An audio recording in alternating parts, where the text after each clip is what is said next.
ओम श्री गणेशाय नमः। अश्विन मास के कृष्ण पक्ष में पड़ने वाली संकष्टी चतुर्थी का व्रत करने से धन, यश, वैभव और अच्छे स्वास्थ्य की प्राप्ति होती है। नारद पुराण के अनुसार संकष्टी चतुर्थी का व्रत करने से घर में सुख समृद्धि आती है। गणेश जी की कृपा से हर बिगड़े काम बनने लगते हैं। सूर्योदय से शुरू होने वाला संकष्टी व्रत चंद्र दर्शन के बाद ही समाप्त होता है। साल भर में कुल 12 संकष्टी व्रत रखे जाते हैं। अश्विन माह की संकष्टी चतुर्थी को विघ्नराज संकष्टी चतुर्थी कहते हैं। इस दिन गौरीपुत्र गजानन की पूजा करने से यश, धन, वैभव और अच्छे स्वास्थ्य की प्राप्ति होती है। अश्विन माह की संकष्टी चतुर्थी का व्रत नियम अनुसार ही संपन्न करना चाहिए, तभी इसका पूरा लाभ भी प्राप्त होता है। तो आज की वीडियो में आप जानेंगे अश्विन माह के विघ्नराज संकष्टी चतुर्थी व्रत की डेट क्या है, शुभ मुहूर्त क्या है, चंद्रोदय का समय क्या है, पूजन विधि क्या है, विघ्नराज संकष्टी चतुर्थी व्रत की कथा क्या है। इस साल अश्विन मास के विघ्नराज संकष्टी चतुर्थी 2 अक्टूबर 2023 सोमवार को है।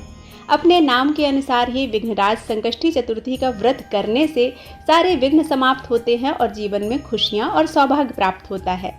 पंचांग के अनुसार अश्विन माह के कृष्ण पक्ष की संकष्टी चतुर्थी तिथि 2 अक्टूबर 2023 को सुबह 7:36 पर शुरू होगी।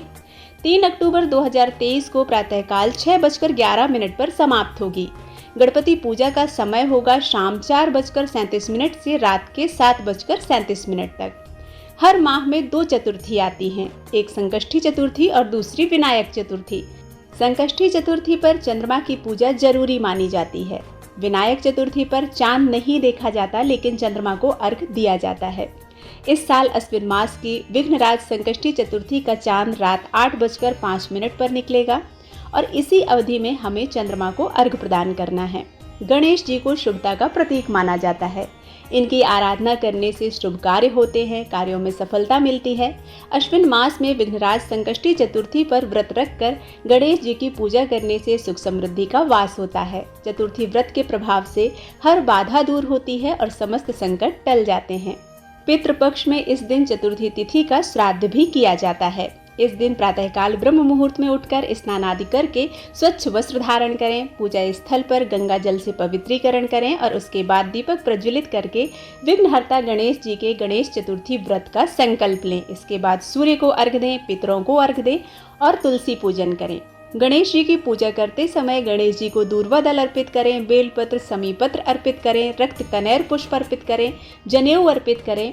भगवान गणेश को गुड़ का या लड्डुओं का, मोदक का भोग अर्पित करें, आरती करें, कर्पूर आरती करें और कथा सुने या पढ़ें। इस व्रत में चंद्रमा को अर्घ देने के बाद ही फलाहार किया जाता है। इस दिन अन्न ग्रहण नहीं किया जाता है और ना ही नमक का सेवन किया जाता है। यह व्रत पूरे तरीके से फलाहार पर ही निर्भर होता है, तो यदि संभव हो सके तो आप नमक ग्रहण ना करें और यदि संभव नहीं है तो आप साबूदाने की खिचड़ी बनाते हैं तो उसमें आप सेंधा नमक डाल सकते हैं। चतुर्थी व्रत में सुबह और शाम दोनों समय व्रत करने वाले को गणेश जी की पूजा करना चाहिए, चंद्रमा को अर्घ देना चाहिए और अर्घ देने के बाद ही यह व्रत संपूर्ण माना जाता है। आइए अब सुनते हैं विघ्नराज संकष्टी चतुर्थी व्रत की कथा। अश्विन संकष्टी गणेश चतुर्थी व्रत की पौराणिक कथा के अनुसार महाभारत काल में युधिष्ठिर ने भगवान से पूछा, हे कृष्ण जी, मैंने सुना है कि अश्विन कृष्ण चतुर्थी को संकटा चतुर्थी कहते हैं। हे जगदीश्वर, आप कृपा करके मुझसे विस्तार पूर्वक इस कथा का वर्णन कीजिए। श्री कृष्ण जी ने उत्तर में कहा कि प्राचीन काल में यही प्रश्न पार्वती जी ने गणेश जी से किया था कि हे देव, अश्विन मास में किस प्रकार गणेश जी की पूजा की जाती है, इसे करने से क्या फल मिलता है। यह सुनकर गणेश जी ने कहा, हे माता, सिद्धि की कामना रखने वाले व्यक्ति को चाहिए कि अश्विन मास में कृष्ण पक्ष की चतुर्थी का विधि पूर्वक व्रत और पूजन करे। अश्विन मास की संकष्टी चतुर्थी को श्री कृष्ण तथा बाणासुर की इस कथा के अनुसार एक समय की बात है। बाणासुर की कन्या उषा ने सुसुप्तावस्था में अनिरुद्ध का स्वप्न देखा। अनिरुद्ध के विरह से वह इतनी अभिलाषी हो गई कि उसके चित्त को किसी भी प्रकार से शांति नहीं मिल रही थी।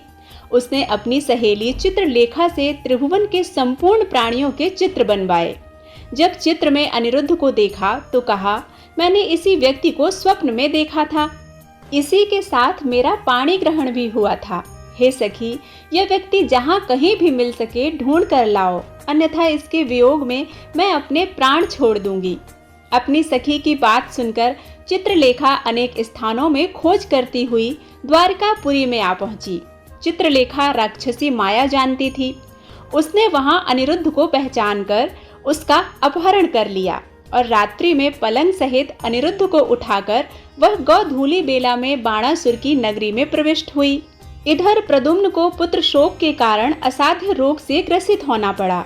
अपने पुत्र प्रद्युम्न और पौत्र अनिरुद्ध की घटना से कृष्ण जी भी व्याकुल हो उठे। रुक्मणी भी पौत्र के दुख से दुखी होकर विलखने लगी और खिन्न मन से कृष्ण जी से कहने लगी, हे नाथ, हमारे प्रिय पौत्र का किसने अपहरण कर लिया अथवा वह अपनी इच्छा से ही कहीं चला गया? मैं आपके सामने शोकाकुल हो अपने प्राण छोड़ दूंगी। रुक्मणी की ऐसी बात सुनकर श्री कृष्ण जी यादवों की सभा में उपस्थित हुए। वहां उन्होंने परम तेजस्वी लोमश ऋषि के दर्शन किए। उन्हें प्रणाम कर श्री कृष्ण ने सारी घटना कह सुनाई। श्री कृष्ण ने लोमश ऋषि से पूछा कि हे मुनिवर, हमारे पौत्र को कौन ले गया? वह कहीं स्वयं तो नहीं चला गया? हमारे बुद्धिमान पौत्र का किसने अपहरण कर लिया? यह बात मैं नहीं जानता हूँ। उसकी माता पुत्र वियोग के कारण बहुत दुखी है। कृष्ण जी की बात सुनकर लोमश ऋषि बोले, हे कृष्ण, बाणासुर की कन्या उषा की सहेली चित्रलेखा ने आपके पौत्र का अपहरण किया है और उसे बाणासुर के महल में छुपा कर रखा है। यह बात नारद जी ने बताई है। लोमश ऋषि भगवान श्री कृष्ण से कहते हैं, हे कृष्ण, आप अश्विन मास के कृष्ण पक्ष की चतुर्थी संकटा का अनुष्ठान कीजिए।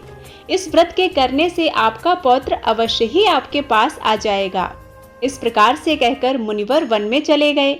श्री कृष्ण जी ने लोमश ऋषि के कथन के अनुसार ही व्रत किया और इस व्रत के प्रभाव से उन्होंने अपने शत्रु बाणासुर को पराजित कर दिया। यद्यपि उस भीषण युद्ध में शिव जी ने भी बाणासुर की बड़ी रक्षा की, फिर भी वह परास्त हो गया। भगवान कृष्ण ने कुपित होकर बाणासुर की सहस्त्र भुजाओं को काट डाला। ऐसी सफलता का कारण व्रत का प्रभाव ही था। श्री गणेश जी को प्रसन्न करने तथा संपूर्ण विघ्नों को हरने के लिए इस व्रत के समान कोई दूसरा व्रत नहीं है। श्री कृष्ण ने कहा, हे राजन युधिष्ठिर, संपूर्ण विपत्तियों के विनाश के लिए मनुष्य को इस व्रत को अवश्य ही करना चाहिए। इसके प्रभाव से आप शत्रुओं पर विजय प्राप्त करेंगे और राज्याधिकारी भी होंगे। इस व्रत की महिमा का वर्णन बड़े बड़े विद्वान भी नहीं कर सके। हे कुंती पुत्र, मैंने इसका अनुभव स्वयं किया है। यह मैं आपसे सत्य कह रहा हूँ। विघ्नहर्ता गणपति गजानन भगवान की जय। उम्मीद है वीडियो में दी गई जानकारी और कथा आप सभी को पसंद आई होगी। वीडियो पसंद आता है तो वीडियो को लाइक करके चैनल को सब्सक्राइब करना बिल्कुल मत भूलिएगा। मिलती हूँ एक नई कथा के साथ, तब तक के लिए ओम नमः शिवाय।